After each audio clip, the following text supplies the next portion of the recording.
வாழ்க வையகம், வாழ்க வளமுடன். இயற்கையை நேசிப்போம், சுத்தமான காற்றை சுவாசிப்போம். Welcome to our channel. நாம பார்க்க போறது அழகான அட்ராக்டிவான ஒரு இண்டோர் பிளான்ட். ஆக்சிஜனை அதிகமா ப்ரொடியூஸ் பண்ற ஸ்பைடர் பிளான்ட். இந்த செடியை ஆபீஸ்ல, வீட்ல வளர்க்கக்கூடிய அழகான ஏர் பியூரிஃபையிங் பிளான்ட். பார்க்கவே ரொம்ப அட்ராக்டிவா இருக்கும். இந்த பிளான்ட பாக்கறச்ச மதர் பிளான்ட்ல இருந்து பேபி பிளான்ட்ஸ் கீழே தொங்குறது, சிலந்தி வலையில இருந்து சிலந்தி தொங்குற மாதிரி பார்க்கவே இது ரொம்ப அழகா இருக்கும். அதனாலதான் இத ஸ்பைடர் பிளான்ட்னு சொல்றோம். இதன் இலைகள் கிரீன்ல எல்லோ பார்டரும், கிரீன்ல ஒயிட் பார்டரும், ஒயிட்ல எல்லோ பார்டரும், ஃபுல் கிரீனாவும் நிறைய வெரைட்டிஸ் இருக்கு. இது நிறைய வெரைட்டிஸ்ல இருக்கிறதுனாலே இதை பார்க்கும் போதே அழகா இருக்கும். எங்க ஸ்பைடர் பிளான்ட் வச்சாலும் உங்களுக்கு அட்ராக்டிவா தெரியும். ஒரு முக்கியமான விஷயம், இந்த பிளான்ட்ல 95% காத்துல இருக்கிற டாக்ஸினை உறிஞ்சி நமக்கு சுத்தமான ஆக்சிஜனை தருதுன்னு நாசா ரிசர்ச் பண்ணி சொல்லிருக்காங்க. ஒரு ரூம்ல இந்த பிளான்ட்டை வச்சு ரிசர்ச் பண்ணி நம்மளுக்கு இந்த பிளான்ட்டை வீட்டுக்குள்ள வைக்கலாம். அதனால இது இண்டோர் பிளான்ட்டாவும் சஜஸ்ட் பண்றாங்க. இந்த செடி ஃபுல்லா மொத்தமே பார்த்தா 12 அங்குலம் உயரமும்,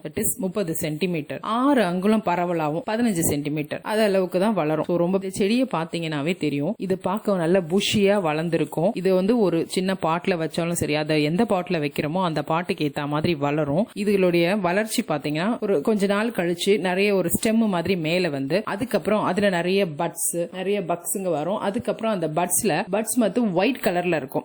ஒயிட் கலர் பூ தான் ஃபர்ஸ்ட் வரும். இந்த ஒயிட் கலர் பூல ஆரம்பிச்சு அதுக்கப்புறம் பக்கத்துல நிறைய பக்ஸ் வந்துகிட்டே இருக்கு. இது நல்லா வளர ஆரம்பிச்சதுக்கு அப்புறம் இந்த ஸ்டெம் அப்படியே தொங்கி வெயிட் ஃபுல்லா ஆகி அதுக்கு ஃபுல்லாவே அங்கங்க பேபி பக்ஸ் வந்துடும். பேபி பக்ஸ் வந்த பிறகு ஃபுல்லுமே அந்த பிளான்ட்ஸ் ஃபுல்லுமே ஸ்பைடருடைய கால் மாதிரியே தெரியும் நம்மளுக்கு. இந்த பிளான்ட்ஸ் பக்கத்துல வளர்றதுனால பார்க்க ரொம்ப புஷியாவும் ரொம்ப அழகாவும் இருக்கும். இந்த பிளான்ட்டுக்கு வெளிச்சம்னு பாத்தீங்கன்னா இது எந்த மாதிரி வெளிச்சத்துல இருக்கும்னா, டைரக்ட் சன்லைட்லயும் இன்டைரக்ட் சன்லைட்லயுமே நல்லாவே வளரும். டைரக்ட் சன்லைட்டை விட இன்டைரக்ட் சன்லைட்ல இது ரொம்ப அழகா அட்ராக்டிவா பார்க்க பிளசண்டா இருக்கும். டைரக்ட் சன்லைட்டை விட இன்டைரக்ட் சன்லைட் இதுக்கு பெஸ்ட். இது வீட்டுக்குள்ள ஆபீஸ்க்குள்ள வைக்கும் போது சன்லைட்டோட வார்ம் இருக்கிற மாதிரி இருந்தா போதும். அந்த இடமா பார்த்து பண்ணி அங்க வச்சா இந்த பிளான்ட்டோட growth ரொம்பவே நல்லா இருக்கும். என்னோட எக்ஸ்பீரியன்ஸ்ல பாத்தீங்கன்னா இன்டைரக்ட் சன்லைட்ல ரொம்ப நல்லாவே வளருது. பார்க்க பிளசண்டா இருக்கும், ரொம்ப கிரீனரியா இருக்கும். எங்க இருந்து பார்த்தாலும், தூரத்துல இருந்து பார்த்தா கூட இது ஸ்பைடர் பிளான்ட் யாருமே அட்மையர் ஆகிற மாதிரி இருக்கும். ஃபுல் சன்லைட்ல வச்சாலும் நல்லா தான் வளருது. ஆனா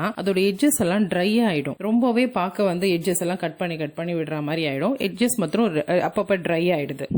இண்டோர்ல வைக்கும் போது நம்ம ஓவரா இண்டோர்ல வைக்கிறதுனால ஓவர் வாட்டரிங் பண்ணாலும் இல்ல ரொம்ப ஹீட் இருக்கிற இடத்துல வச்சாலுமே அதோடைய ரூட் அழுக ஆரம்பிச்சிருது. அதனால இதை கொஞ்சம் பார்த்து அறி வைக்கணும்.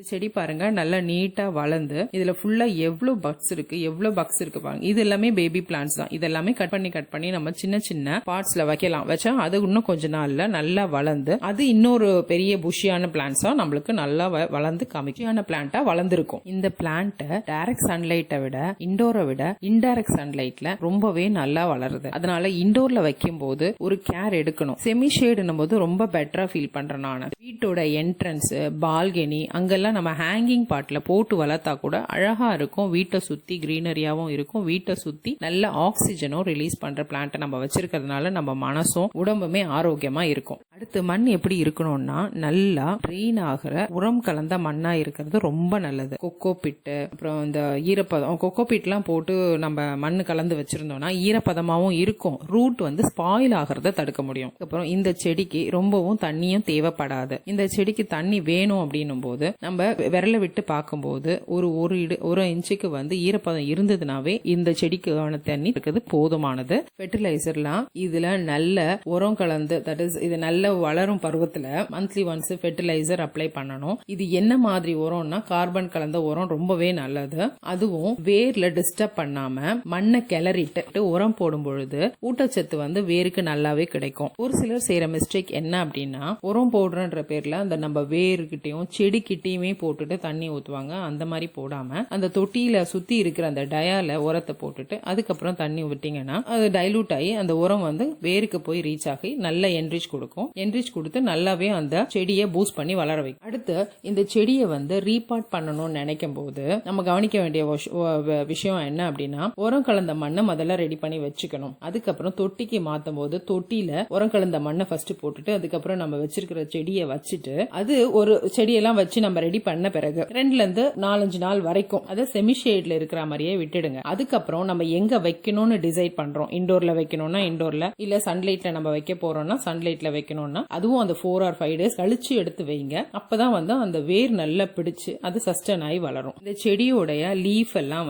எப்படி ப்ரொடெக்ட் பண்ணணும் அப்படின்னா, டெட் லீஃப் எல்லா செடியிலுமே நம்ம டெட் லீஃப் இருந்ததுனாவே கட் பண்ணி எடுத்துருங்க. அதுவும் நம்ம கையில கட் பண்ணாம சிசர்ல கட் பண்றது ரொம்ப நல்லது. சிசர்ல டெட் லீஃப் எல்லாம் கட் பண்ணி எடுத்துட்டு டேமேஜ் லீஃப் இருந்தாலும் அதையும் கட்டர் வச்சு கட் பண்ணி விட்டுடுங்க. இந்த செடியை பார்க்கும் போதே தெரியும் உங்களுக்கு, எங்க கிட்ட இது கிட்டத்தட்ட ஒரு 6 மாசமா இந்த செடி வளர்ந்துட்டு இருக்கு. இதுல எவ்வளவு பேபி பிளான்ஸ் இருக்கு பாருங்க.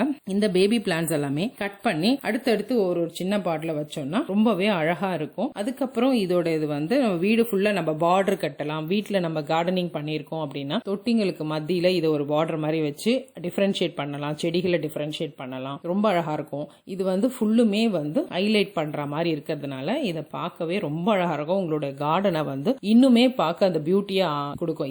இந்த செடியே ஒரு பியூட்டினா நீங்க வளர்க்குற கார்டனை இன்னும் பியூட்டியா. ஸோ உங்களுடைய மனசும் உங்களுடைய உடம்பும் ஆரோக்கியமா இருக்கிறதுக்கு பிளான்ட்ஸுங்களை வளர்க்குறவங்களுக்கு எல்லாருக்குமே ஒரு வரப்பிரசாதம். செடிகளை பார்க்க நம்ம மனசு சந்தோஷமா இருக்கும். அது வளர வளர ரொம்பவே நம்மளும் ஆனந்தப்படுவோம். நம்மளுடைய லைஃபும் நல்லபடியா சேஞ்சஸ் ஆகும். எல்லாமே பாசிட்டிவ் எனர்ஜியா ரிசீவ் பண்ணுவோம். நம்மளோட லைஃப் எல்லாமே பாசிட்டிவாவே நடக்கும். எங்களுக்கு செடி வைக்க தெரியாது, இப்பதான் நாங்க ஸ்டார்ட் பண்றோம், செடி வைக்கிறத பத்தி எங்களுக்கு தெரியாதுன்றவங்க கூட ஒரு ஸ்பைடர் பிளான்ட்டை வாங்கி நம்ம அழகா செமி ஷேட்ல வச்சுட்டு 2 நாளைக்கு 3 நாளைக்கு ஒரு வாட்டி தண்ணி ஊத்தினாவே, அதுவும் குறைஞ்ச தண்ணி ஊத்தினாவே இது நல்லா அழகா வளரும். இதுக்கு ரொம்ப அதிகமான இடமும் தேவை கிடையாது. முடிஞ்ச அளவுக்கு நம்ம பால்கனில வளர்க்கலாம், வீட்டு முற்றத்துல ஃப்ரண்ட்ல இருக்கிற இடத்துலயே வளர்க்கலாம். அதனால எல்லார் வீட்லயும் இந்த ஸ்பைடர் செடியை வச்சு வளர்த்து ஆக்சிஜனை நல்லா ஏர் பியூரிஃபையான ஏரை சுவாசிச்சு நம்ம உடம்பையும் நம்ம மனசையும் ஆரோக்கியமா பாத்துக்கலாம். இந்த பதிவு பத்தின உங்க கருத்தை கமெண்ட்ல போடுங்க. இந்த வீடியோ பிடிச்சிருந்தா லைக் பண்ணுங்க. கார்டனிங் இன்ட்ரெஸ்ட் இருக்க